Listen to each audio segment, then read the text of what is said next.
Hello, my name is Aaron Geis. I'm a professional photographer and also a photography instructor. Today I'd like to talk about getting started with Lightroom. My students often ask, should I be using Lightroom or Photoshop? And I tell them I use Lightroom for all of my images, and I only take a select few into Photoshop. The reason for this is, Lightroom is a powerful image editor, but it's also the software that I use for cataloging and indexing my photos. When you're just getting started as a photographer, you may only have a few hundred images that you can quickly sort through. But after a few years, you'll have several thousand images, and finding any particular one can be a real challenge. Lightroom makes this really easy by giving you an opportunity to add keywords to your photos at the time of import. Let's have a look at the Lightroom Library module and Import dialog box. When you're just getting started with Lightroom, I recommend that you create a master catalog. Here, under File, New Catalog, you get the opportunity to name your catalog, and we'll just type in here, Master Catalog.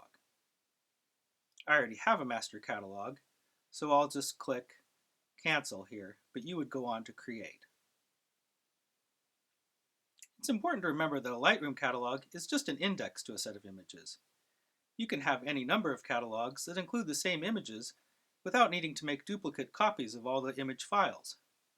But I recommend you import all of your photographs into a master catalog first, and if you want to create separate catalogs for particular groupings, you can do that at any time.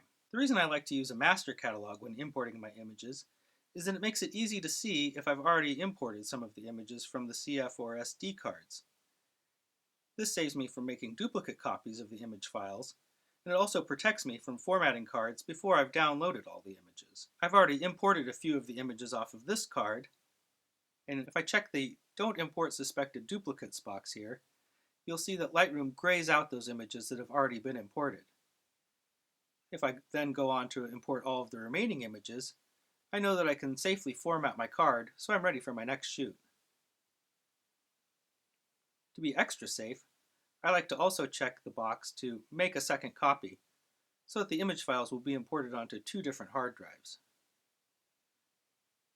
Hard drives do sometimes fail, and it would be a disaster to lose all of your photographs if one of your hard drives got corrupted. Going down the panel, I also like to rename my files according to the subject, and at this point I will also add some keywords, possibly the location of the photo shoot, and any people appearing in the photos, or whatever the subject of the photos may be. Then I'll select the primary drive for storing my image files. I recommend using a portable external hard drive for this purpose, so you don't fill up your internal hard drive. Now I'm ready to import the photos into Lightroom. Once I've got my photos imported into the Lightroom Library module, I'll have an opportunity to use the flag system to rate them, and then I could go on to create smart collections of the photos that I really am interested in. I'll show you how to do that in my next tutorial. I hope that's been helpful. Thank you for watching my video. We'll see you next time.